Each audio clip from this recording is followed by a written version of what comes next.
السلام علیکم. عربي زده کړې آنلاین مرکز. شپږمه محاوره. اول: ماذا يعمل ابوک؟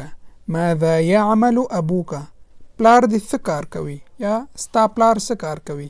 ماذا څه يعمل کار کوي، څه دنده کوي، ابوک ستا پلار. ماذا يعمل ابوک پلار دې څه کار کوي؟ ځواب کې هو موظف حکومي. هو موظف حکومي، هغه دولتي مامور دی.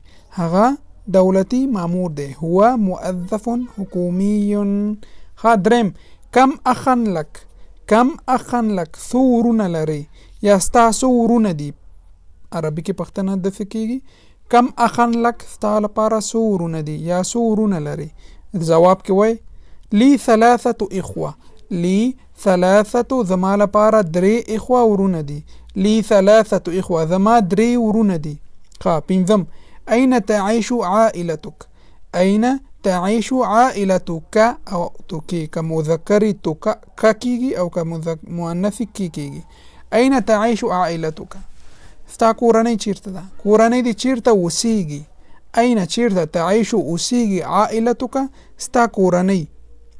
ځواب کې عائلتي تسكن في لغمان.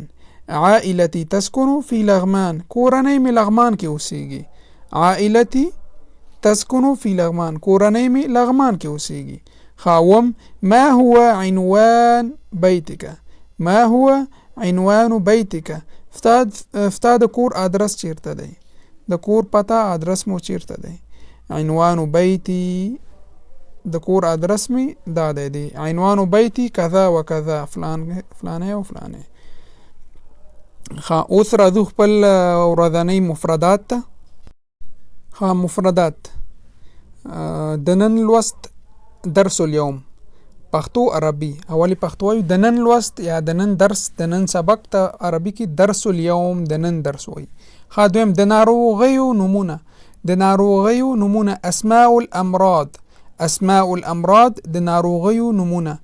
دریم: ناروغه یا ناجوړه، عربي کې ورته علیل، سقیم، مریض. درې وانه استعمالیږي. دا مریض عام دی، دا عام استعمالیږي. علیل، سقیم، مریض، دا ناروغه ته وایي. څلورم: ناروغي. ناروغي مرض، داء، علت، دا درې وانه ورته استعمالیږي. مرض، داء، علت. پنځم: تبه. تبه ته الحما وایي. الحما تبه. زکام، الزکام. وم: درد، الم، وجع. الم، وجع. سردرد، وجع الرأس، صداع. اتم: نهم: ټوخی، سعال. لسم: نزلة، نزله، زکام. هیله کوم درس شیر کړئ.